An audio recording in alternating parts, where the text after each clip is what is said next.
নমস্কার বন্ধুরা, আমার রিস্টিস চ্যানেলে তোমাদের সকলকে জানাই স্বাগত। বন্ধুরা, আজ তোমাদের সাথে শেয়ার করব গরমে আরামদায়ক হেলদি তিতা ডাল রেসিপি। পুরনো বন্ধুদের পাশে থাকার জন্য ধন্যবাদ, আর নতুন বন্ধুদের ভিডিওটি ভালো লেগে থাকলে চ্যানেলটিকে সাবস্ক্রাইব করে দেওয়ার জন্য অনুরোধ রইল। চলো তবে এবার রান্না শুরু করি। প্রথমে আমি এখানে হাফ কাপ পরিমাণ মুগ ডাল নিয়েছি। মুগ ডাল এবার আমি ভালো মতন জল দিয়ে প্রথমে পরিষ্কার করে নিচ্ছি। আমি প্রেসারে বড় কাপে 1 কাপ পরিমাণ জল গরম করতে বসিয়ে দিয়েছি। এবার এর মধ্যে ভালো মতন ধুয়ে পরিষ্কার করে রাখা মুগ ডাল দিয়ে দিলাম। সাথে আমি হাফ চামচ পরিমাণে নুন দিয়ে দিলাম। এবার আমি প্রেসার কুকারে কভারটা আটকে দিচ্ছি আর 3টে হুইসেলের জন্য অপেক্ষা করছি। এবার আমি কভার সরিয়ে চেক করে নিচ্ছি ডাল সেদ্ধ হয়েছে কিনা। ডাল ভালো মতন সেদ্ধ হয়ে গেছে। এবার এর মধ্যে আমি কেটে রাখা লাউয়ের টুকরোগুলো দিয়ে দিচ্ছি। এখানে আমি একটা মাঝারি মাপের লাউয়ের হাফ অংশ নিয়েছি। কুকারে কভার আবার লাগিয়ে নিয়ে আরও একটা হুইসেলের জন্য আমি অপেক্ষা করছি। এবার ঢাকনা খুলে লাউ সমেত সম্পূর্ণ ডাল আমি একটি পাত্রের মধ্যে নিয়ে নিচ্ছি। এবার এই ডালের মধ্যে আমি দিয়ে দিলাম একদম সামান্য পরিমাণে হলুদ গুঁড়ো। ভালো মতন হলুদ গুঁড়ো ডালের মধ্যে মিশিয়ে নিচ্ছি। এবার গ্যাস অন করে কড়াই বসিয়ে কড়াতে 2 চামচ পরিমাণে সর্ষের তেল দিয়ে দিচ্ছি। তেল অল্প গরম করে নিচ্ছি। এবার এই তেলের মধ্যে আমি দিয়ে দিব একটা তেজপাতা আর 1 চামচ পরিমাণে রাঁধুনি ফোড়ন।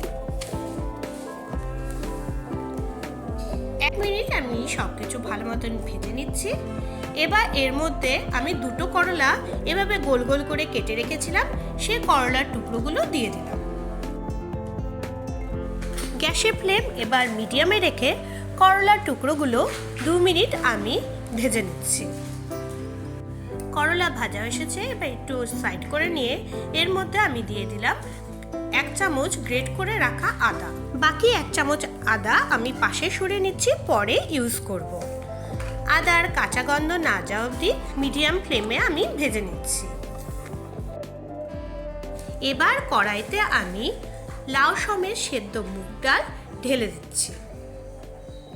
সব উপকরণ একবার ভালো মতন মিশিয়ে নিয়ে এবার এর মধ্যে দিয়ে দিচ্ছি স্বাদ অনুযায়ী নুন।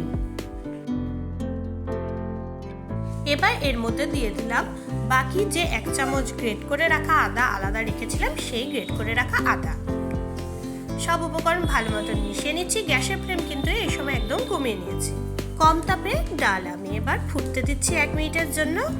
আমার ডাল কিন্তু তৈরি। এবার গ্যাসের ফ্লেম আমি অফ করে দিচ্ছি। সাথে দিয়ে দিচ্ছি 1 চামচ পরিমাণে দেশি ঘি। ঘি দেওয়ার পর ডাল ভালো মতন মিশিয়ে নিচ্ছি। এবার আমি অন্য একটি পাত্রে সার্ভ করে নিচ্ছি। এই গরমে ভাতের সাথে এই তিতা ডাল খেতে লাগে খুব ভালো। ভীষণ হেলদি এই তেতো ডাল তোমরা বাড়িতে এইভাবে তৈরি করে দেখো, তেতো কিন্তু একদম লাগবে না। বাচ্চারাও এই ডাল খেতে খুব পছন্দ করবে। ভিডিওটি ভালো লেগে থাকলে অবশ্যই লাইক করে দিও এবং ফ্রেন্ডস ফ্যামিলি মাঝখানে শেয়ার করে দিও। তোমরা কেউ আমার চ্যানেলে নতুন এসে থাকলে অবশ্যই চ্যানেলটিকে সাবস্ক্রাইব করে দিও, পাশের বেল আইকনটিকে ক্লিক করে দিও নিত্য নতুন রান্নার রেসিপি সবার আগে পাওয়ার জন্য। আজকে ভিডিও এখানে শেষ করছি। সবাই খুব ভালো থেকো। দেখা হবে পরের ভিডিওতে।